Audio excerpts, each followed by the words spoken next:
Right now, just outside your window, there's this slow motion biological war happening, and it could honestly end up costing you thousands of dollars. Yeah, and the crazy part is, to the untrained eye, it just looks like a pretty green vine. Right. Welcome to the deep dive. You know, we spend so much time walking past the trees in our neighborhoods, treating them like they're just, I don't know, permanent static fixtures. We just sort of assume they're quietly minding their own business. Most people do, yeah. But today, we are taking those picturesque trees right outside your home and kind of exposing the hidden high-stakes warfare happening inside them. Our mission today is to basically shortcut you to being perfectly informed about your own landscape, because that canopy above your house, it's this wild mix of complex biology, serious physics, and massive legal liability. It really is an entire ecosystem of risk that most of us are completely blind to. And to guide us through this, we are looking at this fascinating stack of dispatches and field notes from John Constantine at Monte Tree Service. Right, out in the San Gabriel Valley in Southern California. Exactly. But, while his data comes from that specific area, these dispatches serve as the perfect high-pressure case study for anyone listening, really anywhere in the world. Because the physics don't change, right? Right. The physics of wind and the biology of decay, they do not change whether you are looking at a yard in Los Angeles or London or Sydney. I love that framing. We're using these specific microclimates to understand the universal mechanics of what is happening right in our own backyards. And this actually brings up a dynamic that I found deeply surprising in these sources. At ivy. Yes. You see these old, majestic oak trees covered in lush green ivy climbing up the trunk, and it looks romantic. It looks healthy, like an English garden or something. Oh, totally. But the reality is entirely the opposite. You're describing what arborists refer to as the ivy illusion. The ivy illusion. Yeah. People look at English and Algerian ivy, which are incredibly common landscaping elements, by the way, and they assume it acts as a protective ground cover or just, harmless decoration. Just sitting there. But in reality, those ivies are aggressive, slow-moving parasites. They are locked in a relentless, zero-sum competition with the native trees for water, for sunlight, and for soil nutrients. And the exact mechanism of how they attack a host tree is chilling. I really want to dig into those mechanics because I just assumed the ivy used the tree like a trellis. Like a physical support. Exactly. Just climbing it. I didn't realize it was actively dismantling the tree's biology. It absolutely is dismantling it. So the roots of the ivy actually secrete this sticky, highly acidic substance. Wait, acid? Yeah, real acid. And this acid serves a very specific biological purpose. It chemically breaks down the surface it touches so the ivy can anchor itself. Wow. So this acid literally dissolves and eats right into the bark of the living tree, which, incidentally, is the exact same mechanism it uses to eat into the stucco and wood siding of your house if you let it climb your walls. So it sounds less like a protective blanket and more like, I don't know, a computer virus? That's a great way to put it. It's like this malicious script that slowly overrides the host's operating system, but keeps the desktop looking totally normal to the user. That is an incredibly accurate analogy. Yeah. Because it overrides the system in phases. First, the acid degrades the bark, right? And bark is the tree's primary immune defense against pathogens. Right. Then, as those vines aggressively climb higher and higher up into the upper canopy, their dense foliage spreads out and physically blocks vital sunlight from reaching the host tree's own leaves. And the tree needs those leaves. Exactly. The tree relies on those leaves for photosynthesis to create energy. So by blocking the light, the ivy is literally starving the tree to death. Starving it, dissolving the bark. Yeah, it's brutal. And the sources mention a severe fungal factor, too. How does the ivy cause fungus? I didn't quite get that part. Well, it comes down to airflow and moisture. The California Invasive Plant Council points out that this incredibly dense mat of vines traps a massive amount of water directly against the trunk of the tree. Oh, I see. Because normally bark gets wet in the rain and then just dries in the wind. Precisely. But the ivy creates a permanent, dark, damp microenvironment right against the wood. So it becomes this perfect incubator for pests and just dramatically accelerates fungal decay. And once that fungus gets into the compromised bark, it attacks the internal plumbing of the tree, right? Exactly. The fungus attacks the vascular system. So think of the vascular system. The xylem and phloem. Yeah, the xylem and phloem. Think of them as millions of microscopic drinking straws running just under the bark, pulling water from the roots all the way to the top leaves against gravity. Okay. The fungus destroys those straws. And over time, the wood rots from the inside out. This creates a massive, hidden, hollow cavity right in the center of what looks like a sturdy trunk. That is the part that completely alters how I will look at landscaping from now on. The irony is just so dark. Because the ivy itself is evergreen and incredibly lush, so it perfectly camouflages the destruction. But it looks so healthy. Exactly. To the untrained eye, you look out your window, you see this massive, thick column of vibrant green leaves, and you think you have a thriving ecosystem. You have no idea the structural integrity of the wood inside is entirely gone. Gone. The tree is a hollow shell, and the only thing holding it together is the parasite that killed it. It is essentially a zombie tree. And a hollow tree can stand there for years, totally undetected, but it's a ticking time bomb because eventually a sudden force is going to test that compromised structure. Which naturally leads us to the local weather. In Southern California, the sources talk about those notorious Santa Ana wind events. Oh, yeah. We're talking about severe high-velocity windstorms pushing through the canyons. But realistically, anyone listening has severe thunderstorms or gale-force winds in their region at some point. Right, and this is where the biological problem suddenly transforms into a massive physics problem. Because normally, wind passes right through the bare branches or the relatively sparse native leaves of a tree. It just flows through. Exactly. But remember how thick and dense that parasitic ivy foliage gets? When high winds blow through your neighborhood, that solid wall of ivy acts exactly like a giant canvas sail on a boat. It's catching all that wind rather than letting it pass through. You got it. The wind hits that dense foliage, capturing all that kinetic energy, and transfers thousands of pounds of torque directly down into a hollow, rotting trunk. Oh, man. Furthermore, the ivy itself is full of water and incredibly heavy, so you're adding thousands of pounds of sheer physical weight to the top of the canopy. Right. You add the force of a windstorm to that heavy sail, and the chances of that hollow tree uprooting entirely or just snapping in half increase dramatically. It turns a dead tree into a deadly multi-ton projectile aimed at your living room. Okay, so if the ivy is completely hiding the rot, how do you actually spot a tree that is past the point of no return? Like, if I walk out to my yard right now, what are the literal red flags I should look for? Well, the sources outline a few very specific warning signs that tell you the internal structure is failing. First, you want to look for deep vertical cracks in the main trunk. Vertical cracks? Yeah, that indicates the wood is drying out and physically splitting under the tension. Second, look down at the soil. If you see mushroom growth popping up around the base of the tree... That's a massive red flag. Because the mushrooms are the fruiting bodies of the fungus we talked about. Precisely. It means the underground anchors are turning to mush. Exactly, the roots are decaying. Yeah. And third, you need to look all the way up to the very top. If you see dead, leafless branches sitting at the absolute peak of the canopy while the bottom is still green, that means the tree's internal plumbing has failed. Because it can't push the water up. Right. It no longer has the hydraulic pressure to pump water all the way up to its highest points against gravity. So, let's say I go out there, I look at my ivy-covered oak, and I see the mushrooms at the base and those dead branches at the top. I realize the tree is in serious trouble, and the ivy is to blame. My immediate instinct would be to go out this weekend with some heavy-duty gardening loppers, sever all the vines right at the base so the ivy dies, and then just peel the dead vines off the trunk.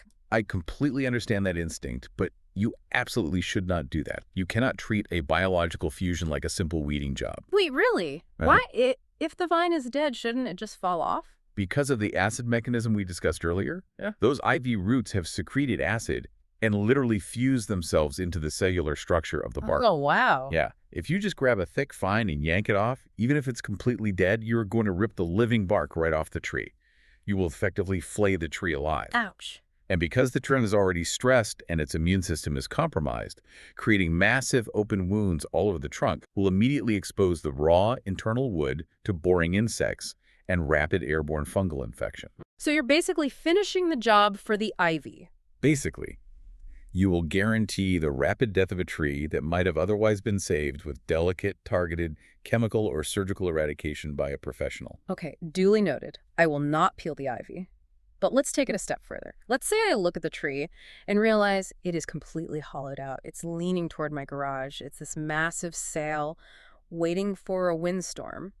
If I know it has to come down anyway, why wouldn't I just go to the hardware store, buy a chainsaw, watch a quick online tutorial, and just cut it down myself? Oh boy. I mean, I've cut firewood before. It seems like a straightforward geometry problem, right? Yeah. Make a wedge cut and let gravity do the rest. That is a terrifying proposition. The International Society of Arboriculture, the ISA, is explicitly clear on this. DIY removal of a hazardous tree is one of the absolute most dangerous tasks a homeowner can ever attempt. Really? Yes, you are not dealing with a piece of firewood. You are managing thousands of pounds of unpredictable weight suspended high in the air. Unpredictable because the tree is hollow. Partially, yes. Think about it. A healthy, solid tree acts like a hinge when you cut it. You can reasonably predict where it will fall. A hollow tree, however, acts more like a brittle glass tube. Oh, that makes sense. Yeah, when you cut into it, the structural integrity collapses entirely. It doesn't hinge. It shatters. Wow. It might drop vertically directly on top of you, or the tension in the wood might violently twist it backward. Furthermore, you have the mechanics of the chainsaw itself to worry about. We really need to talk about chainsaw kickback. I've heard the term, but what actually causes it physically? Like, in the machine? So it happens when the upper quadrant of the chainsaw bar's nose, which is the kickback zone, strikes a hard knot or another branch. The skinning chain gets momentarily pinched and stops for a fraction of a millisecond. Okay. All of the kinetic energy from that high-revving engine has to go somewhere, so it violently throws the entire saw backward and upward, directly toward the operator's head. Oh my God. And this happens in less than a tenth of a second. No human has the reflexes to stop it. That is honestly horrifying. And you add in variables like hidden power lines running through the canopy. It makes sense why amateur logging turns fatal so quickly. Exactly. When you hire top-tier tree removal services, you quickly realize they're not doing landscaping. It is heavy engineering. They are systematically dismantling a multi-ton structure. Right. They have gear. They use commercial bucket trucks to access the canopy safely. They use complex rope rigging systems, utilizing friction blocks and dynamic ropes. So they aren't just letting it fall. No, not at all. They mathematically calculate the weight distribution of these massive limbs so they can cut them while they're suspended in the air and then slowly, gently lower them to the ground with absolute zero impact to the surrounding property. Zero impact. Meaning they don't just yell timber and let a 3-ton log smash a crater into your lawn or crush your concrete driveway. It's highly controlled extraction. But obviously, engineering like that comes with a cost.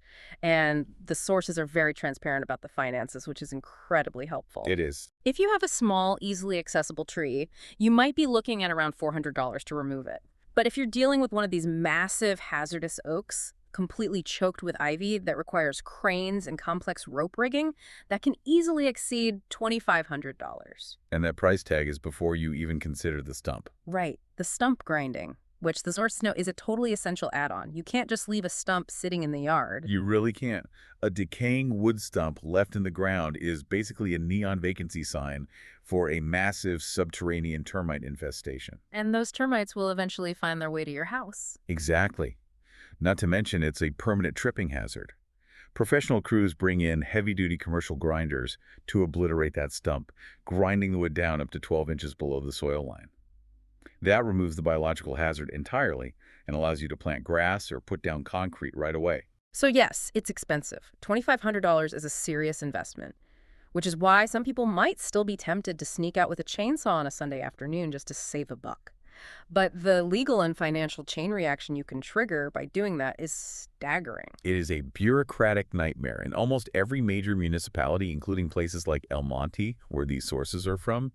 You have strict local ordinances protecting specific types of trees. Like heritage trees, right? Heritage trees, native oaks, parkway trees that technically belong to the city. You cannot just cut them down simply because they sit on your property line. Right. You absolutely must have a municipal permit. And what happens if you just fire up the chainsaw without one? The city will hit you with steep fines, and then they will legally mandate replacement fees. You will be forced to pay thousands of dollars to plant a new, mature tree to replace the one you illegally removed. Okay. And it gets exponentially worse if your unpermitted DIY removal goes wrong. Say you try to cut down that oak. It shatters like we discussed, and it crushes your neighbor's roof. I would assume my homeowner's insurance would cover that, right? They absolutely will not. Really? When the insurance adjuster investigates and discovers that the damage was caused by an unpermitted amateur tree removal, they will invoke a negligence clause and outright deny your liability and damage claims. So you're on the hook for everything. You will be paying for your neighbor's new roof, completely out of pocket.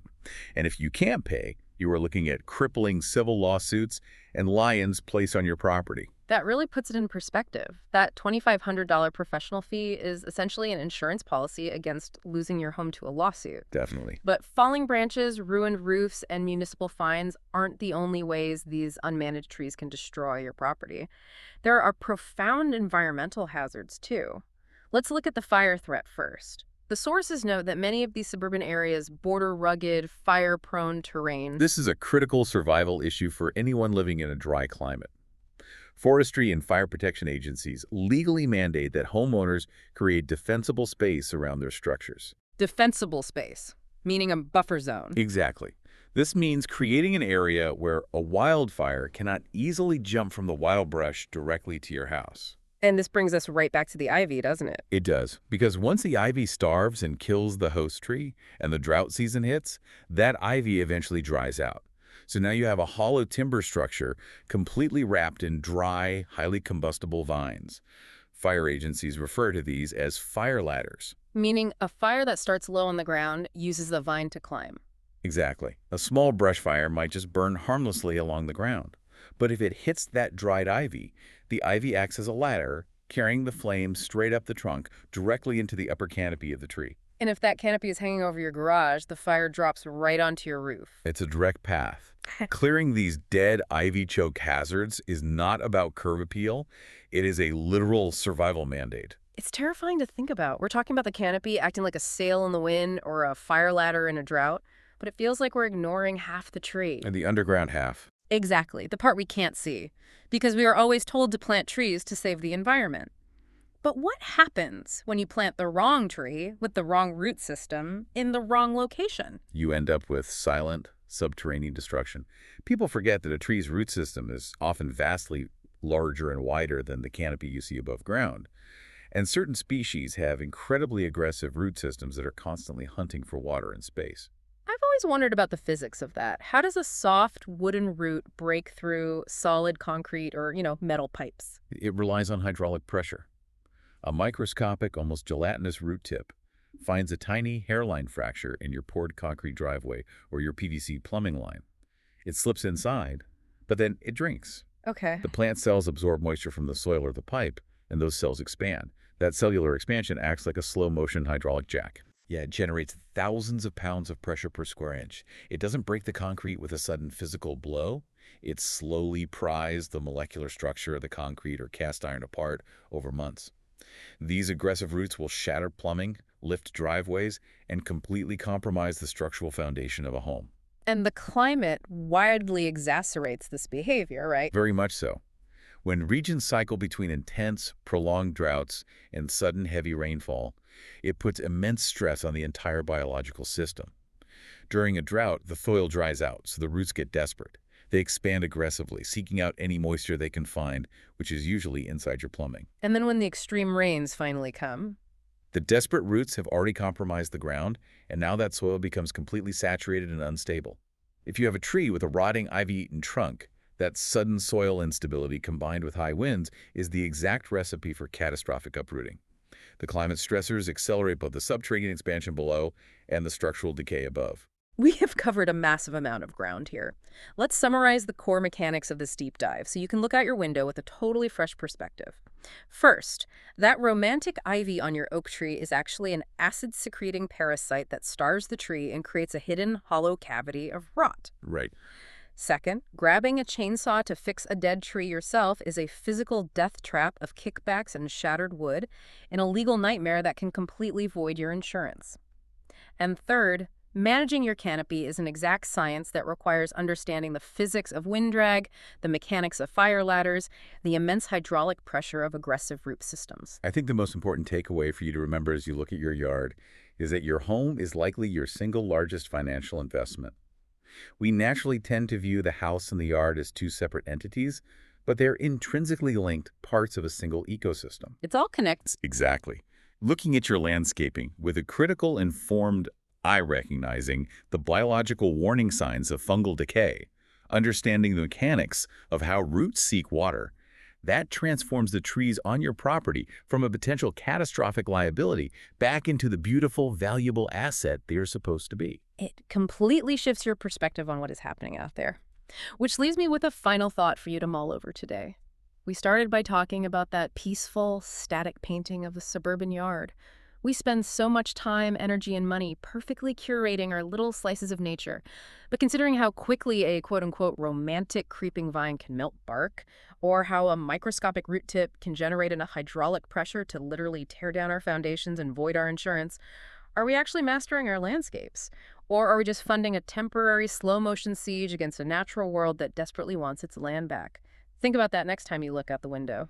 Thanks for joining us on this deep dive.